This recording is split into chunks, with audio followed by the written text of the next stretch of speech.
Good evening. My name is Dr. David Doman, and welcome to another edition of Housecall. Our topic tonight is podiatric medicine.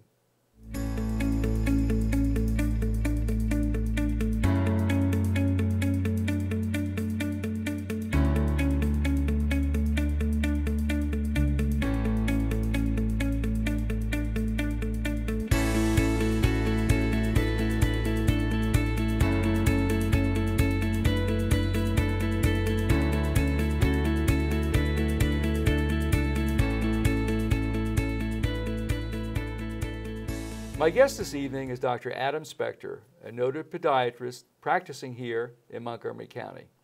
Dr. Spector, welcome to Housecall. Thank you very much. Happy to be here. So briefly, tell our viewers about your professional background. So I'm a podiatrist, doctor of podiatric medicine, 4 years of college at GW, 4 years of podiatry school in Temple, and a residency program, and then I'm back here practicing. Very nice. And where do you practice? So I practice in Silver Spring, Wheaton area, and also in Rockville. Part of I have my own offices, but I'm part of a larger group, our foot and ankle specialists of the Mid-Atlantic, a group that continues to grow. We have 70 doctors down to North Carolina, DC, Virginia. So a big group, but small town type of feel for our practice. Very nice. What exactly is a podiatrist? Explain to our viewers. So podiatry is the medical and surgical treatment of all foot and ankle issues, and the boundary for surgery is below the knee, and there's a lot of overlap. We see skin, nail, bone, tissue, tendon issues. And we treat, we prescribe medicines, we admit people to the hospital, we do surgery. I have my own surgery center in our Wheaton office. We treat local problems, but we certainly take everything into account. Why did you choose podiatry as opposed to other areas of healthcare? So my father is a physician, I always knew I was going to be a doctor. I did grand rounds with him when I was 6, Wow. going all across. And through him, I met all of his colleagues. He was an oncologist, hematologist, but I was with dermatologists and orthopedics. And it turns out one of his best friends was a podiatrist who really mentored me and kind of pushed me in that direction. I think what I liked about it was a lot of medical thinking and diagnosing, and then also a lot of hands-on, a lot of surgical things to do. So a nice blend. Yeah, I really enjoyed the mix of it. Very nice. What kind of problems fall within the realm of podiatry?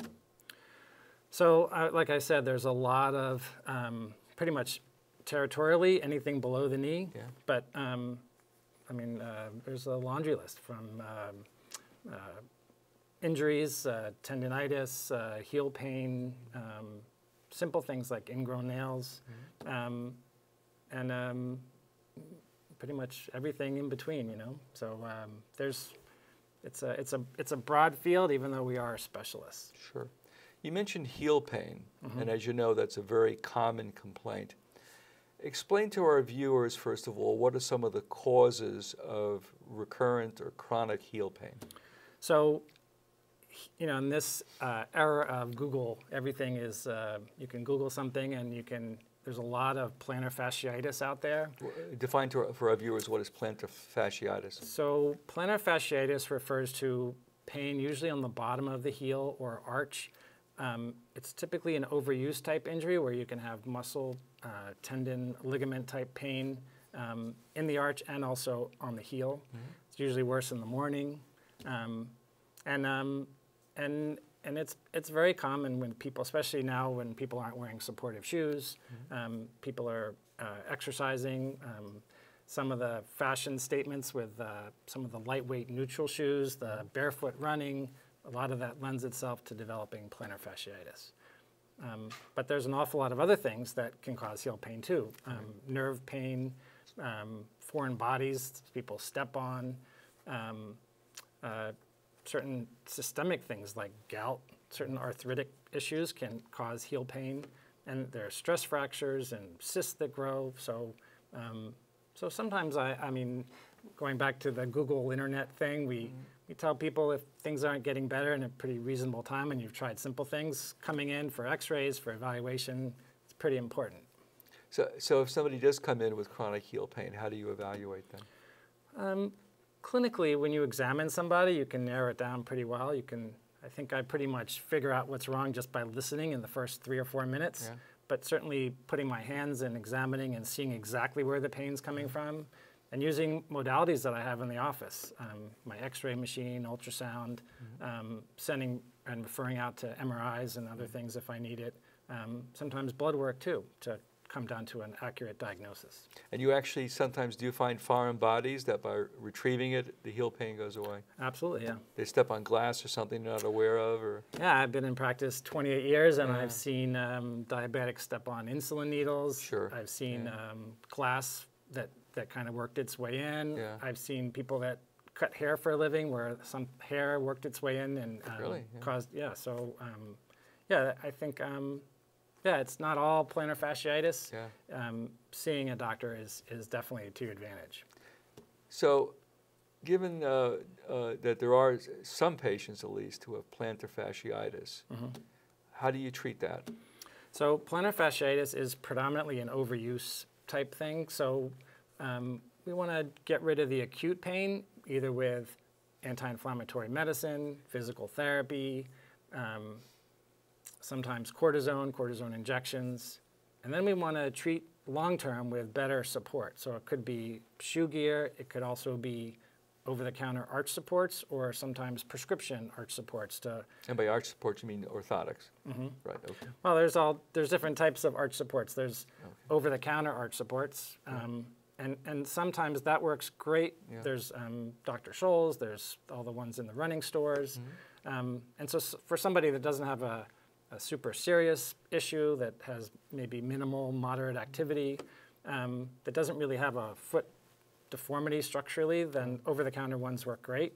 And for some people with more serious deformities, the prescription ones work a lot better. Okay. I use the analogy of the CVS reading glasses with the over-the-counter ones versus having your prescription glasses. Sure. And what do you do when you have somebody who, for example, is a runner, maybe just for joy, or you have a professional athlete who develops plantar fasciitis? What do you tell them in terms of reasonable recovery? Can they resume running? Can a pro athlete resume his career? So, I'm of the ilk where I have to exercise every day, or my office personnel staff, they don't want to work with me. And I know you exercise regularly at lunch, and it's so important to keeping us going. And so I think being athletic, I'm of that mindset where I want to get people better with missing a minimal amount of time. Sure.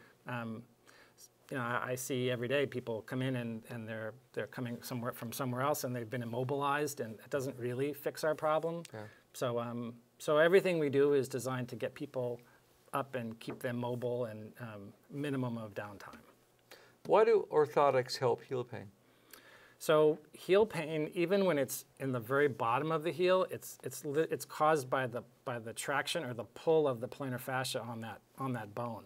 Some people get bone spurs as a result, but it's not the bone spur that hurts, it's the actual pulling of the muscle. So if we can support the muscle with an arch support, we can really control the biomechanics, we can control how much that's hurting them. So it's really kind of like a splint. Yeah, I would put it in the brace category. Yeah, it's really like a brace that stabilizes your foot and prevents that muscle from being overused.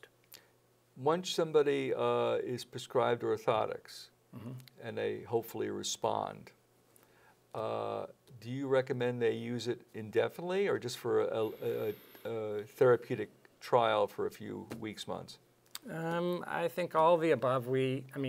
I have orthotics, and for me, it's an ounce of prevention. I think I don't want to get hurt. I don't want to miss time, and And some people feel the same way. Some people, it's such a dramatic difference that they always want to have them on or in their shoe. And then there are others where they do just need it for that acute period, or they may only use it when they work out. They may not use it all day long.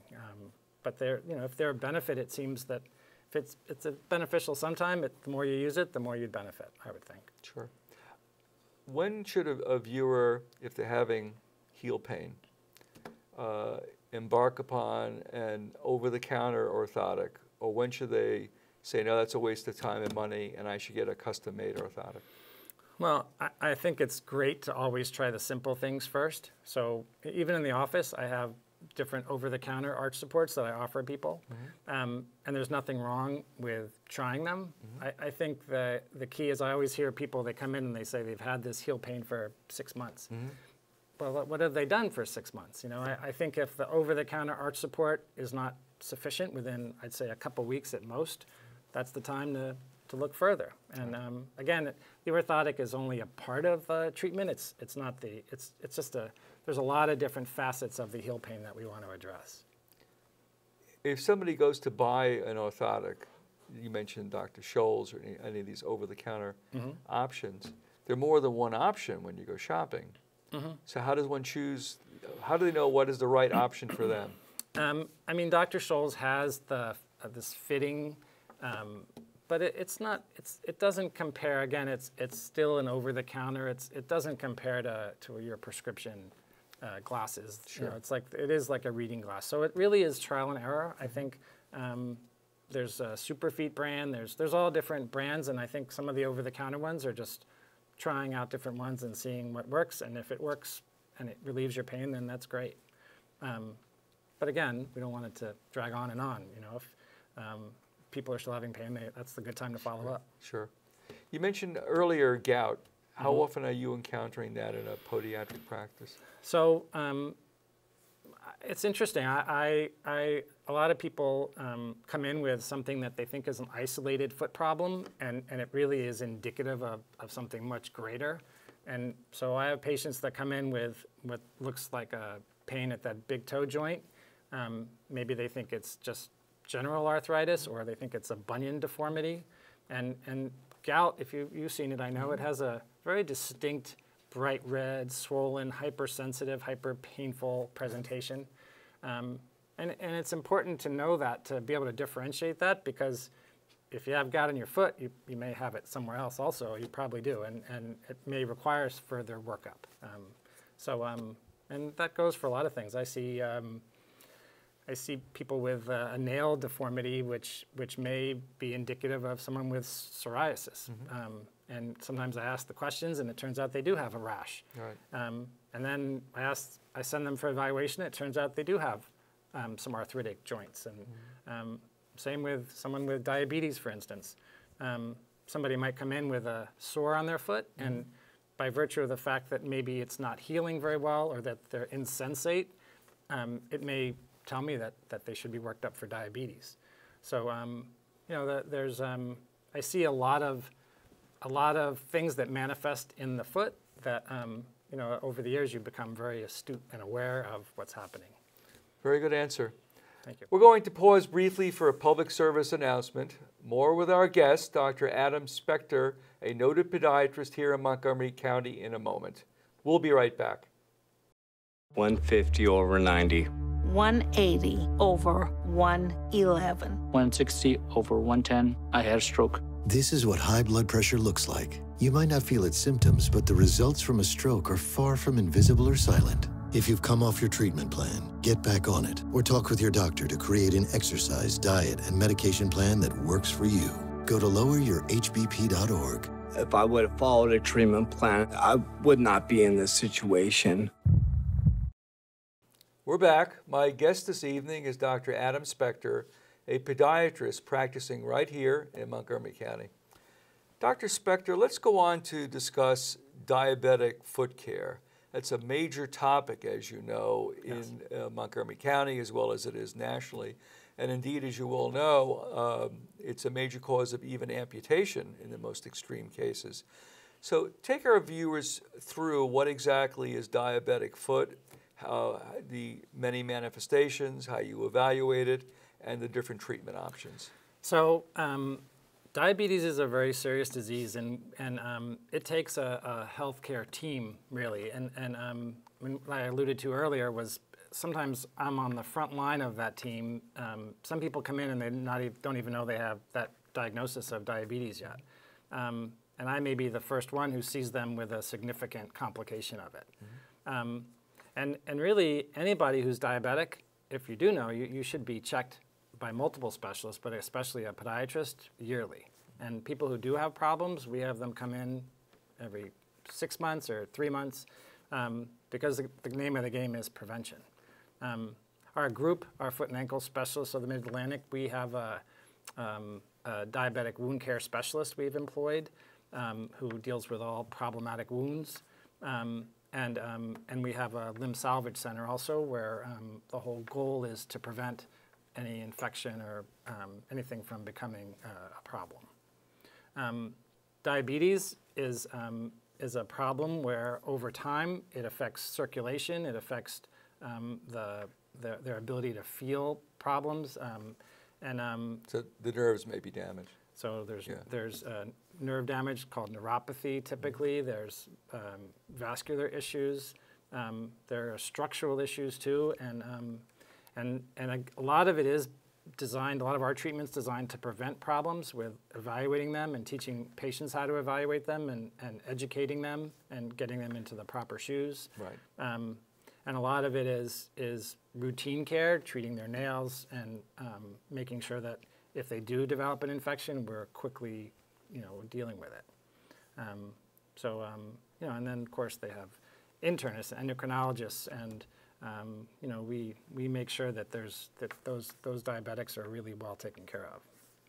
I would imagine one of the challenges for you, and by extension these patients, is that when they do have nerve damage and their sensation is impaired, they could have a significant problem with their foot and not even be aware of it.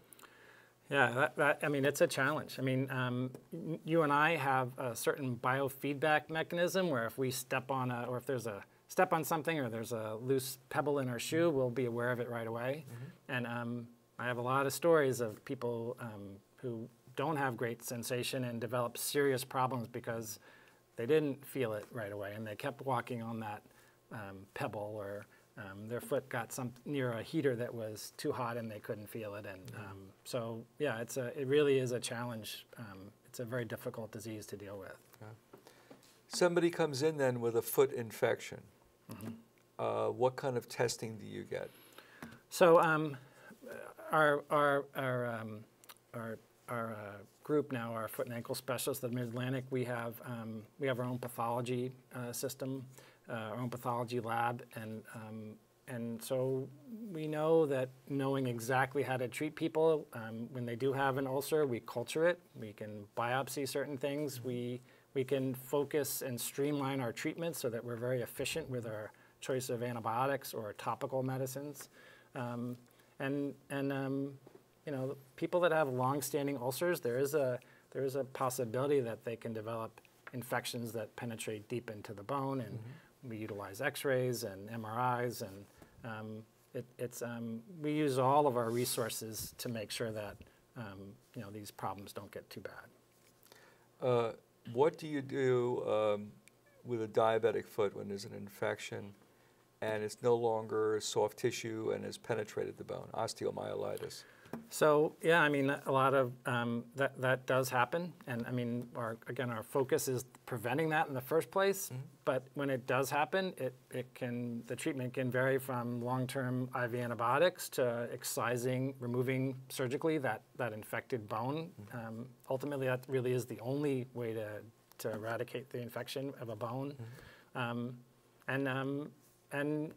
We don't work in a silo. We have vascular specialists and neurologists, and it's not enough to do surgery on those patients. You also have to make sure that they have the ability to heal and that their circulation's good, and often they need bypasses or other medicine to make them better surgical candidates or better patients to heal. So a vascular specialist may do something to improve the blood flow to the foot. Yes. Okay. you ever use hyperbaric oxygen? Hyperbaric seems to, popularity seems to go up and down, and sometimes it's whether or not the insurances will pay for it. It was very popular when Michael Jackson was getting in the body chamber. But not for therapeutic reasons. He did it, I think, maybe to look younger, I don't know. Yeah. But there are... Explain to our viewers what exactly is hyperbaric oxygen. So hyperbaric oxygen is one of the many things that we use to treat an ulcer, and typically somebody that has a deep infection, anaerobic bacteria, the wound is just pummeled with oxygen, and it sometimes will kind of clean out the wound better than other things. But we have so many other options at our disposal. We have wound vacs, which is actually something that just pulls out fluid and lets things close. And the different types of wound dressings now are so sophisticated. We can tailor it to exactly what the wound looks like at every stage. So there's a lot of things at our disposal that we can do. It's not just putting Neosporin and a Band-Aid on it. You know? Right. Which leads me to our next question. When you give antibiotics, do you give it directly on the wound? Do you give it by pill, or do you give it by IV, or do you give some combination? I mean, it depends. There's a lot of different scenarios, so it does depend. You know, nowadays a lot of things are outpatient. So IV antibiotics we can do outpatient. Topical antibiotics, there is some use for that. Oral antibiotics are also effective. Some of our oral antibiotics are just as effective as in an oral versus an IV form. So, yeah, I mean, all types of antibiotics play a role. You know, but there's also the role of superinfections and antibiotic resistance, and so we use them judiciously. You know, there's a lot of other things we can use too. Let's shift gears then to discuss another common problem you deal in podiatric medicine, which is toenail issues, both in terms of ingrown nails and a very important topic, which is fungal infections. Let's first of all discuss ingrown toenails, which can be very uncomfortable, as you know. How do you address that? So ingrown toenails, I see it every day, and I see a lot of children in my practice. I enjoy seeing the kids and hopefully demystifying the whole doctor scenario and making them not so scared about it. But mild ingrown nails can respond to topical antibiotics, the old school warm water, Epsom salt, and soaks. And more serious ones, we commonly will numb the toe and remove the offending nail border. Sometimes an ingrown nail, I describe it as a foreign body. It's something that is in the skin and not allowing the infection to drain and come out. So sometimes addressing it is the way to kind of fix it permanently. And there's a lot of different procedures we use for that. Sure. And then what about fungal infections where it's growing underneath the nail bed?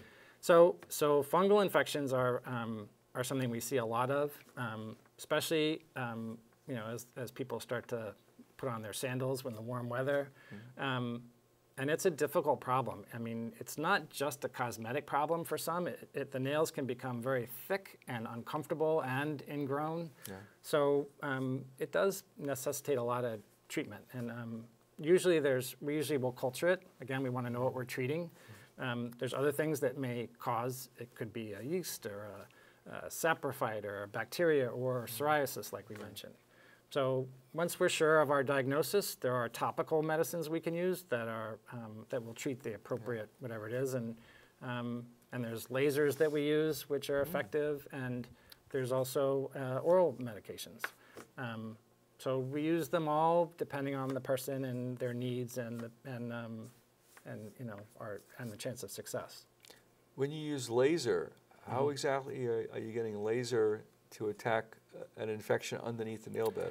So there's really there's a lot of lasers out there, and I see them advertised on Groupons, but really there's only two that are effective, and they are effective because they penetrate through the nail into the nail bed, and they destroy the fungus that lies there, so that as the new nail grows in over the course of 3 months, which is a normal nail cycle, the nail can be normal. So you wipe out the nail when you wipe out the infection, at least temporarily. Yeah, the nail is still physically there. It Yeah. just slowly grows out normally. Okay.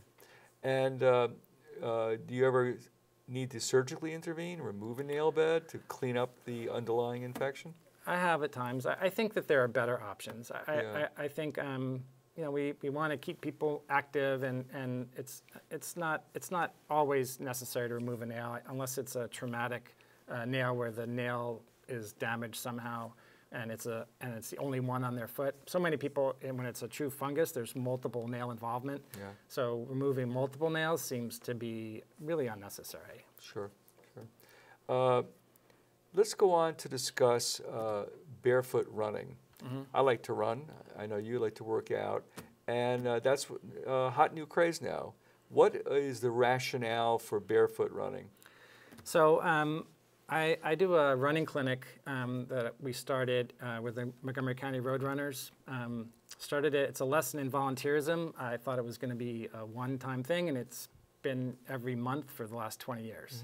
And we see runners run on a treadmill. It's multidisciplinary with coaches and physical therapists and shoe people.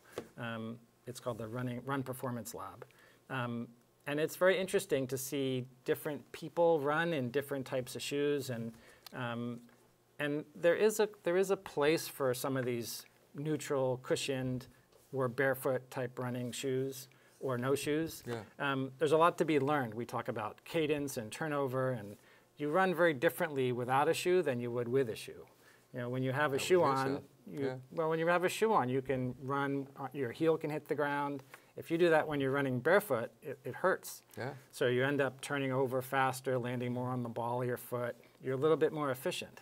The problem is, although it's a great learning tool, it's a great drill, I would call it, if you did all your miles barefoot without a lot of great support, most of us wouldn't hold up. We would develop plantar fasciitis and other overuse issues. So what is the attraction of running barefoot? I think it's like the old, you know, everything a little bit in moderation is okay, but I think it's attractive. One of the nice things about running outside is that you're in the elements and you're unencumbered, and not having shoes is a great feeling, but it's not sustainable really for most of us.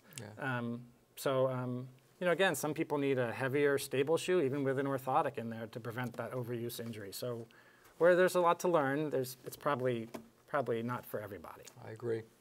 Well, Dr. Spector, if our viewers have any questions, how can they reach you? So I'm in Wheaton and Shady Grove. My office number, do you want it? It's 301-949-3668. And our website is under Foot and Ankle Specialist of the Mid-Atlantic. And I'm always happy to answer an email or call. Thanks for joining us at Housecall. Thank you very much. My thanks to Dr. Spector for an excellent interview. My thanks to my team here at the station. And thanks to you at home for welcoming us into your home. Tell us how we're doing. You can reach me at my practice website, montgomerygastro.com. As for our next topic, it's going to be a shift from podiatric medicine to pediatric medicine. My guest will be Dr. Alan Gober, a noted local pediatrician, and we'll be discussing the challenges of caring for children, and in particular, adolescent medicine. It's going to be a fascinating show. See you then next time for another edition of Housecall. Good evening.